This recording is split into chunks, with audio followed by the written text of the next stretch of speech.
Quality Radio.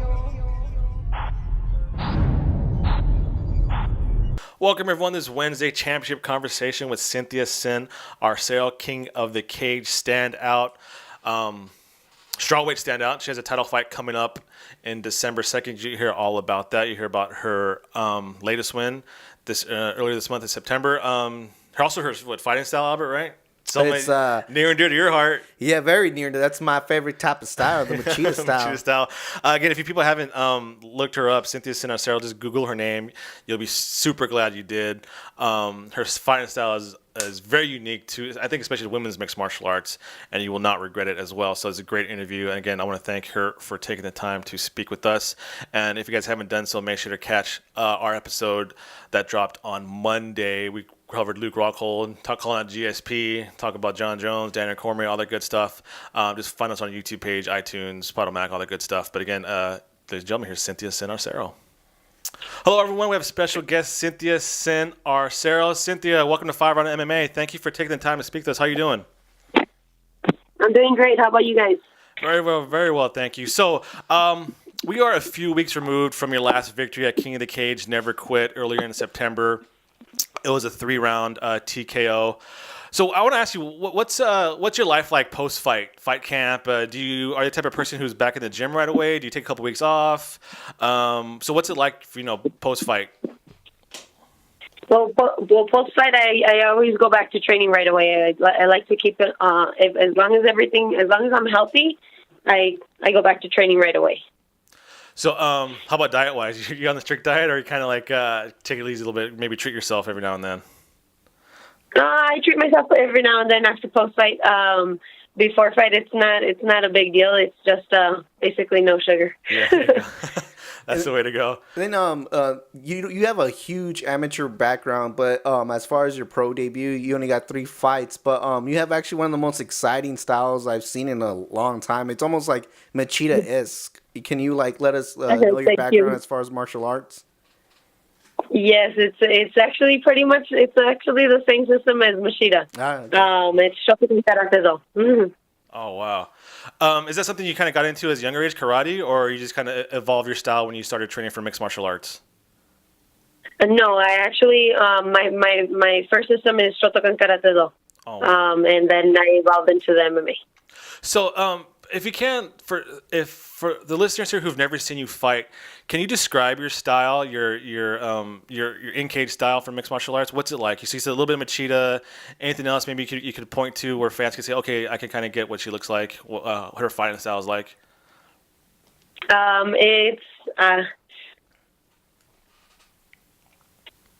It's like also like I guess you can also see it as Silva. So they're both traditionalists.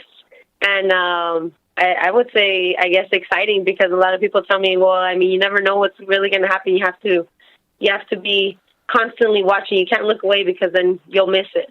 Yeah, I know for me personally, I was on hand for your last fight against Casey Robb, and what I describe to people is like watching a video game. That's how watching you fight. It's like watching somebody play Street Fighter, because the way you're active and your movement and you're in and out and your kicks and your striking is just so fluid. And I was like amazed. Like, this is like a video game. And so for listeners who haven't seen it, you obviously Google and on YouTube, but it's like that style. It's a super fun style, and I think especially in women's mixed martial arts, there aren't too many with that type of style. And I think it's fresh, especially in women's mixed martial arts. Thank you. Yes, I guess a lot of people see it. They see it's more common in the men's martial arts, but not as common in the women's martial arts. So it's a lot of adaptability from everything to make it more exciting. And so making your pro debut in March, you already fought 3 times this year, and technically, after seeing your last fight, you can probably squeeze in a 4th one. Is that what you guys are looking forward to, or you're just going to take the rest of the year and kind of recess everything? No, actually, that's the plan. I'm actually scheduled to fight December 2nd for the title in Ontario, California again. There you go. So do you like remaining active? Is that something you want to do for the rest of your career? Maybe 3 fights a year, 4 fights a year, in a 12-month span? Because I know sometimes a lot of fighters take a few weeks off before. But do you like being active? Yes, I love to be active. As long as I'm healthy, I love to remain active. As you guys saw, my amateur record is was very active. Yeah, you have like just weeks. You have weeks in between bouts in your amateur record, and Yes. so I actually want to kind of take the broader scope here. What's it say to you the growth of women's mixed martial arts that you're able to find opponents, and fights so quickly now? I mean, we hear stories, just a few years ago that some women would have to, go a year between fights or jump up and down between weight classes because there weren't that many opponents out there, nor were there that many organizations willing to showcase women fighters. Can you talk about the evolution of women's mixed martial arts? Have you seen it since you've started training? I think it's been growing a lot, definitely. What I like is that a lot more martial artists are stepping into the game. So it gives you a lot more fighters to be able to fight. I mean, I was one of the ones that had a scheduled fight, and then I had to wait for the next one because I didn't have a fighter. So I had to. I like to remain active, so it's great for me that there's a lot more fighters now. Do you think too?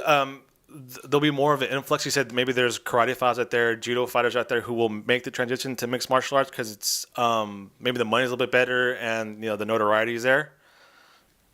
Yes, most definitely. The true martial artists are stepping into the game, which gives them something to mix. So I think that's great. And then when we usually see you, you have a pretty good frame for 115 pounds. But a lot of fighters are now coming in like 105. We're trying to see that 105 weight class kind of be popular with the women's division. And I honestly do think the smaller weight classes for women is way more exciting. Is that like, are you at 115 because that's the popular weight class in UFC or popular weight class overall, or is that really your natural weight? That's what I started with, so that's my weight division. It's more natural. Yeah, I mean, why avoid a weight cut when you can, right? Yes, exactly. Yeah. I want to take you back to your last bout at King of the Cage with Cassie Robb. I mean, every attendant saw like she was super game, super tough. Did not go down. She, to offer, she took a pretty good beating from you. How did that fight break down the way did it happen the way you kind of expected? You trained for? Was there anything that kind of surprised you with your opponent? Oh yes, definitely. We knew she was going to be in shape.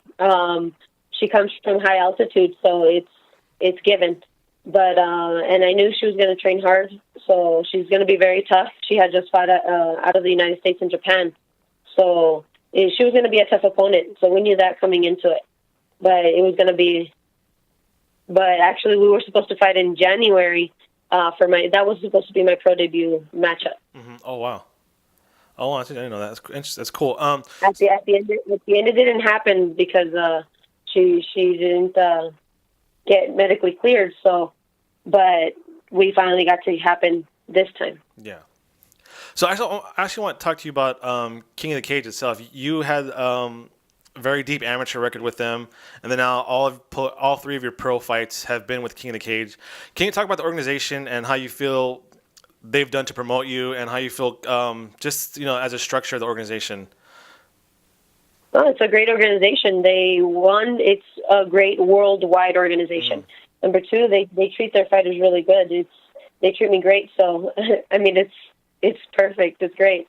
Yeah, and like you said, you fought twice already in California and Ontario. Your next fight will be in Ontario again in December. Are you kind of getting the love from the California fans out here a lot?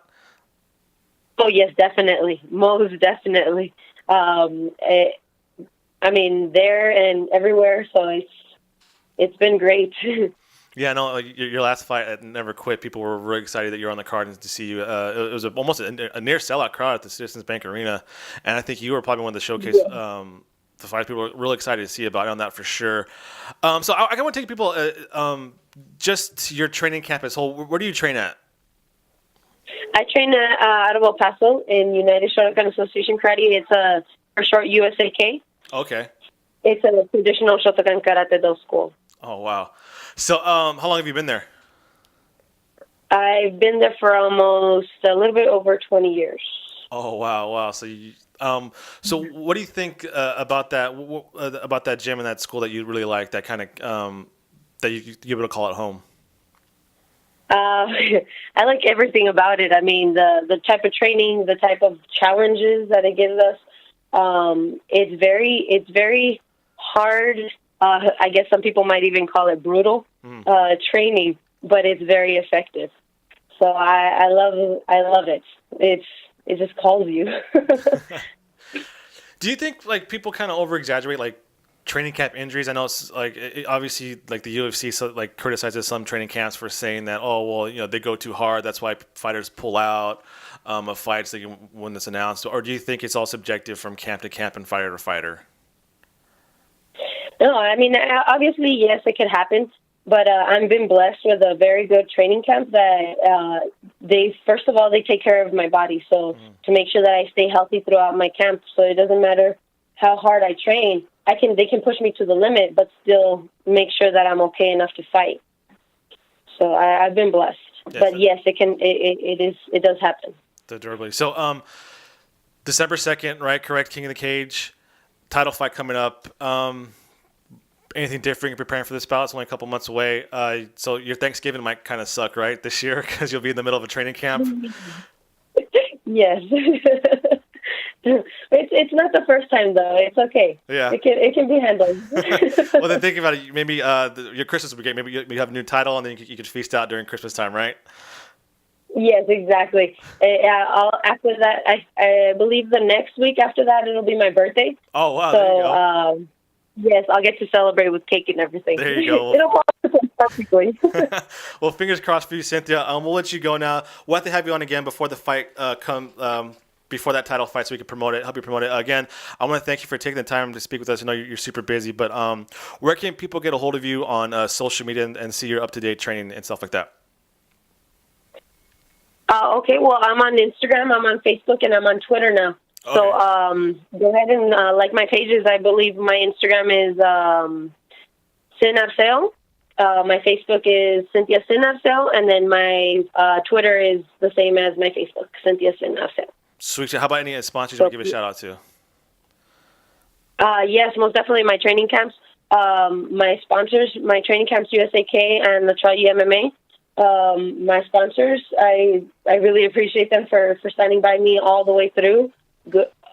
The Lunchbox, Freeway Power Sports, Gun Central, everybody. Thank you very much. The fans, this wouldn't be possible without you guys. Cynthia, thank you very much for taking time. Again, we'll see you in December. Good luck, and thank you again for taking the time to speak. I really do appreciate it. No, thank you guys very much.